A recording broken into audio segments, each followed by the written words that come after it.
Le troisième rendez-vous de la saison 2021 d'Euroscar GT Challenge emmenait les pilotes dans le Gers. Initialement prévue sur le circuit de Dijon-Prenois en avril, cette épreuve a été reprogrammée en juin sur le très beau circuit de Nogaro. Une fois encore, la réactivité et l'expérience de Philippe Naniche et Christian Rossi, les organisateurs d'Euroscar GT Challenge, peuvent être salués. Format de course identique aux manches précédentes, outre les multiples séances de roulage, les pilotes ont 30 minutes pour se qualifier et 2 courses d'1 heure pour tenter de s'imposer au cumul des 2 épreuves comme le veut le règlement. Malgré une période toujours compliquée, le challenge multimarque labellisé FFSA, qui avoisine les 20 ans d'existence, s'adapte toujours et offre des solutions à des concurrents plus que jamais fidèles au rendez-vous.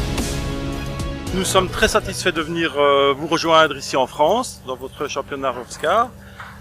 Depuis le départ, on a été très bien reçus, très bien accueillis. Les pilotes sont très satisfaits également et on trouve la diversité des circuits assez sympa. C'est vrai que ce Euroscar, pour nous, c'est un point de rencontre encore entre amis. Bien sûr, il y a toujours la compétition, on n'est pas là pour juste faire des tours de piste, moins nous, en tout cas. Et on prend toujours autant de plaisir, j'espère que ça continuera. On a 1150 km de route à faire, toute l'équipe est là, présente, et on ne culera pas devant ce petit problème de distance, parce qu'on trouve que ça vaut la peine et que c'est un championnat très sympa. Et la formule de partager un volant, c'est encore ça aussi avec un de ses amis, de se faire plaisir, alors que tout seul, des fois, c'est un peu moins drôle. Il y a du niveau, maintenant au Euroscar, il y a vraiment beaucoup de niveau, et on déploie la même équipe qu'on déploie sur de l'endurance ou des choses comme ça, hein. Donc on vient pas là juste pour faire des tours, hein. Nous on est là pour gagner, hein. Donc j'espère que vous allez avoir de plus en plus de monde. Il y a un classement team, ça motive les teams, ça motive l'équipe surtout, parce que les jeunes sont là motivés, mais ils aiment bien de savoir aussi que c'est représenté et repris dans le championnat.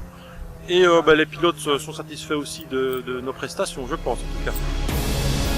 Après le traditionnel briefing dispensé par Philippe Naniche et René Pascuo, les pilotes peuvent entrer en piste pour affronter le chronomètre. Conditions météo idéales pour la séance qualificative de 30 minutes qui a vu l'équipage Thierry Serra, Marc Peraldi créer la surprise à bord de leur Porsche 991 Cup numéro 23, engagé en catégorie R2. Pole position au scratch devant la Porsche numéro 33 de Frédéric Ancel, Pascal Gibon, leader en R1, et Olivier Favre, Yann Panlou, 3e. Juste derrière, on retrouve les champions 2019, Jean-Charles Lévy et David Defoe, 2e en R2 sur leur Porsche 991 Cup numéro 1. Pole position en R0 pour la BMW M6 numéro 14 de Franck et Lucas Robet, tandis qu'en R3, Virginie Picard a signé le meilleur chrono sur la Porsche numéro 24 de l'équipe Tinsault, en l'absence de Gérard Derrien, victime d'une casse moteur en séance libre sur sa solution F numéro 12. Plus que quelques minutes avant midi, en ce samedi 19 juin, le départ de la première course est imminent.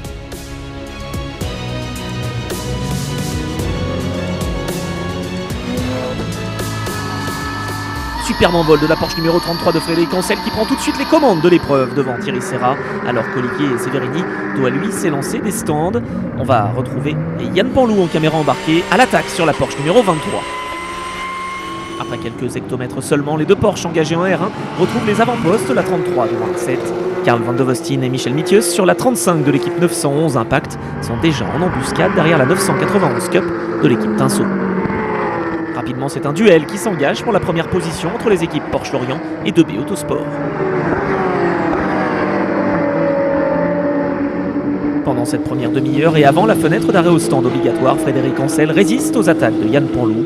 Derrière, la Porsche numéro 35, victorieuse de la course 2 au Val de Vienne, s'est emparée de la 3e place devant la 23 de Serra Peraldi et la 41 de Nicolas Dupuis, de retour à la compétition après une pause de plusieurs années.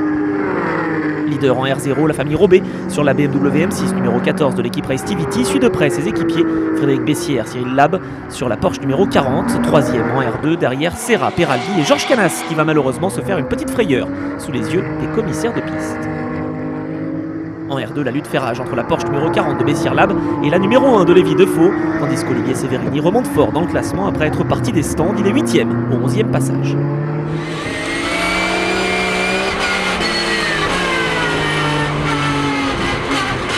Frédéric Ancel doit résister aux attaques de Yann Panlou, un véritable duel au sommet entre les 2 Porsche qui ne lâchent rien.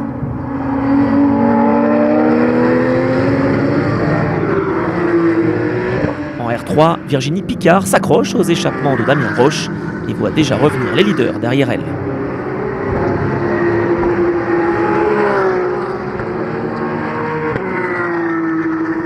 sur le muret des stands, les ingénieurs appellent leur pilote. Il est temps de rentrer puisque la fenêtre d'arrêt au stand vient de s'ouvrir. Sur la piste, la bagarre est intense pour la 3e place au scratch entre les Porsche 35, 41 et 23. On retrouve Nicolas Dupuis à bord de la 41 de l'équipe Porsche Lorient Racing. Un coup à toi, un coup à moi avec la 991 Cup numéro 23. Dupuis qui prend définitivement l'avantage au 21e tour et rentre au stand dans les échappements de la 35 de Van de Vostin Mithius.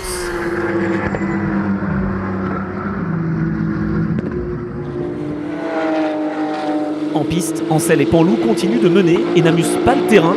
Ils vont rentrer à leur tour au stand pour laisser la place à leurs équipiers Pascal Gibon dans la 33 et Olivier Favre dans la 7.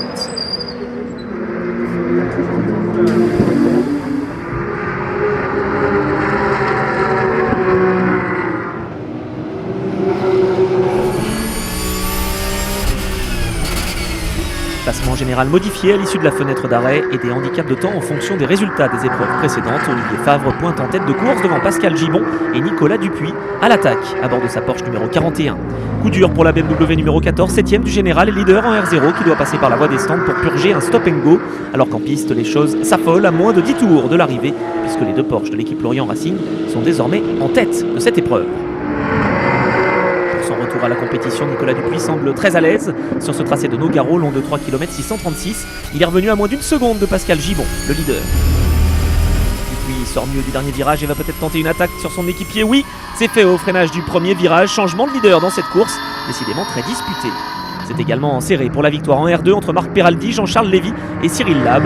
Si la formation Porsche Lorient Racing se dirige vers un doublé dans cette première confrontation du week-end, rien n'est joué en catégorie R2.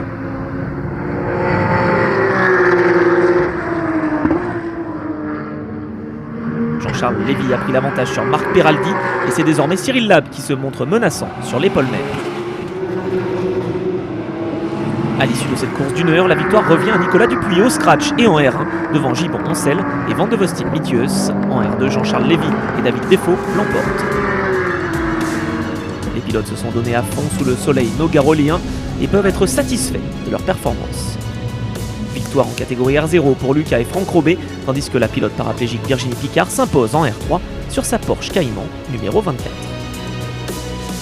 Un petit peu surpris de voir ce résultat-là, après presque 3 ans sans rouler, mais je suis très bien accompagné par le team Porsche Lorient, et puis tout seul derrière le volant, j'ai quand même fini la première course fatigué, donc là j'appréhende beaucoup de finir et déjà passer la ligne d'arrivée. Mais bon, on va essayer. Après la pause déjeuner, les équipes sont déjà à pied d'œuvre pour décrypter les données acquises lors de la première course. Sur ce tracé de Nogaro, comme lors des autres épreuves de la saison, rappelons que la grille de départ de la deuxième course est déterminée par les positions d'arrivée de la première.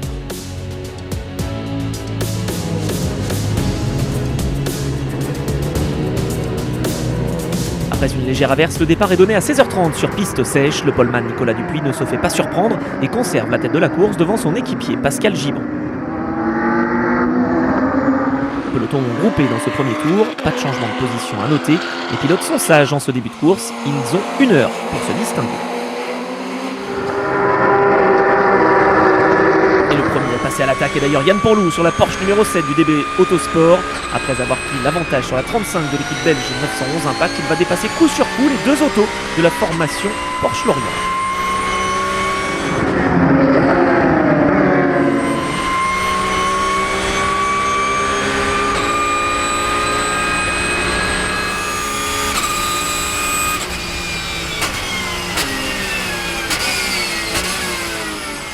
Notez le fair play dans ce peloton Roscar, les pilotes s'affrontent dans le respect des règles et sans aller chercher le contact. L'état d'esprit de ce challenge créé il y a 18 ans par Christian Rossi perdure toujours. Yann Panlou en tête attaque fort pour creuser l'écart et compenser les 15 secondes supplémentaires que son équipe doit réaliser lors de son arrêt au stand suite à sa victoire au Val de Vienne. L'adversaire principal de la formation 2B Autosport dans cette course semble être l'équipage de la 35, Van de Vostin Mithius, déjà deuxième devant les 2 Porsche de l'équipe Lorient Racing et la numéro 1 de Levi Defaut, leader en R2.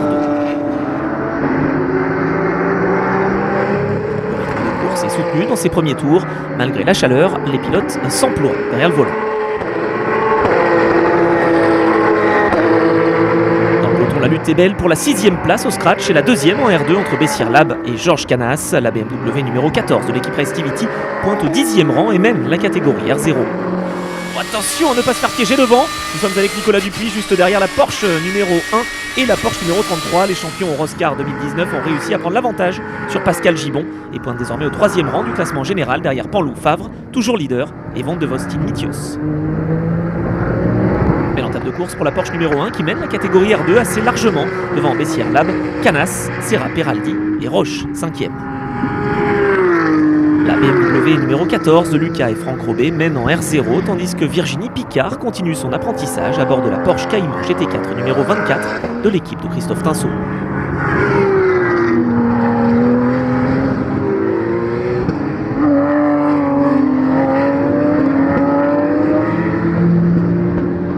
Alors que l'on approche de la mi-course et de l'ouverture de la fenêtre d'arrêt au stand, Yann Panlou continue d'enfoncer le clou sur les Porsche numéro 35 et 1 de l'équipe 911 Impact.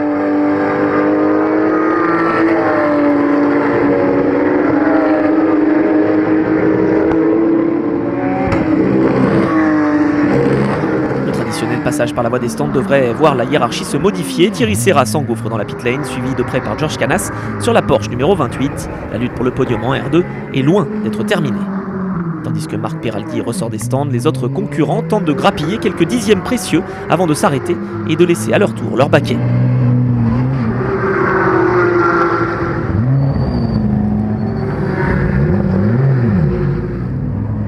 Beau balai des arrêts s'effectue, l'objectif pour les pilotes et les équipes est de perdre un minimum de temps pour pouvoir ressortir en piste bien placé.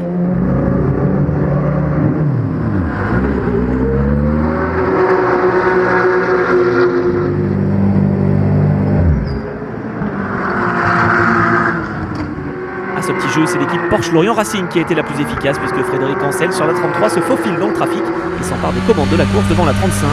Olivier Favre, victorieux avec Yann Panlou lors de la manche précédente, ressort juste devant Nicolas Dupuis mais ne pourra rien faire pour résister au vainqueur de la première course du week-end.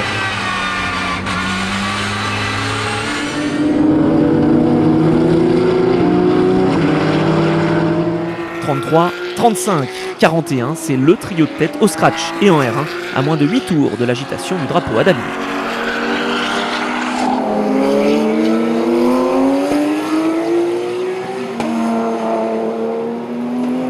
En R2, la Porsche numéro 1 de David Defoe est en tête mais voit revenir Georges Canas comme une fusée.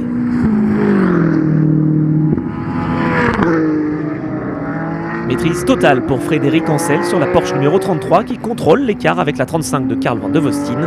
Malgré le dépassement des retardataires, les deux voitures de tête ne seront jamais séparées de moins de 5 secondes.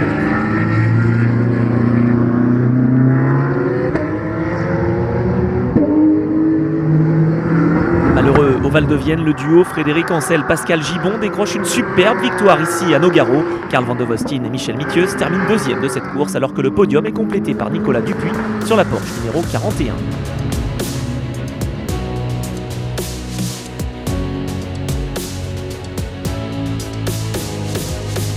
Confirmation des résultats de cette seconde course du jour. Derrière le trio de tête, Olivier Favre, Yann Panlou termine 4e, juste devant Olivier Severini. Victoire en R2 pour Georges Canas devant Levi Defoe et Serra Peraldi. Franck et Lucas Robet s'imposent en R0. Doublé de l'équipe Porsche Lorient au classement cumulé du week-end qui s'impose avec la 33 devant la 41. C'est toujours avec plaisir qu'on reçoit le team Porsche Lorient ou Littoral Loisirs comme tu veux, hein, parce que vous êtes toujours des valeureux compétiteurs et ça correspond tout à fait à notre philosophie et je pense que vous prenez plaisir aussi. Aujourd'hui, tout s'est bien déroulé. On a eu chaud. On a eu un peu chaud, oui. Dans la voiture. Les qualifs se sont bien passés, et puis après, chacun a fait son relais, et puis ouais. Et puis à la fin, j'en profite pour continuer avec des pneus qu'il avait gardés. Donc, et puis voilà, le classement il est là, quoi. Ouais, le seul petit détail, j'avais oublié de lui mettre la ventilation. Mais ça, c'était fait exprès un des derniers tours. Je veux qu'il souffre un petit peu, ça il fait du bien. Enfin, on se marre bien, c'est bien passé. Ouais, merci à vous. Une journée de compétition qui se conclut par la remise des trophées sur le podium par Philippe Naniche et Christian Rossi. Les différents lauréats des catégories sont mis à l'honneur avec notamment Virginie Picard qui signe une nouvelle victoire en R3. Prochain rendez-vous avec le Roscar GT Challenge sur le circuit du Castellet les 31 juillet et 1er août. Merci d'avoir suivi ce résumé en notre compagnie. Pour plus d'informations, rendez-vous sur le site roscar.fr.